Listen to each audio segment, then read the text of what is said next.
Untuk follower penerbit UKM, jangan lupa untuk sertai bengkel atau huruf dalam penerbitan buku 2025 yang akan berlangsung pada 11 Jun hingga 12 Jun 2025 dari jam 9 pagi sehingga 5 petang bertempat di bilik seminar Aras 3 Akademia Cyber Teknopolis UKM. So, sepanjang bengkel 2 hari ini, apa yang akan anda pelajari? Pertama sekali, anda akan pelajari asas Adobe InDesign untuk penerbitan buku, teknik menggunakan paragraph style dan juga character styles, penciptaan template konsisten dengan master page, dan paling penting, tips untuk hasilkan tata letak buku profesional.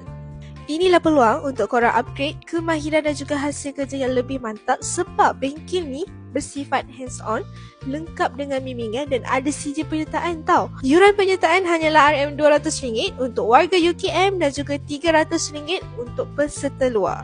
Daftar sekarang kerana tarikh tutup penyertaan adalah pada 6 Jun 2025. Slot sangat terhad, siapa cepat dia yang dapat.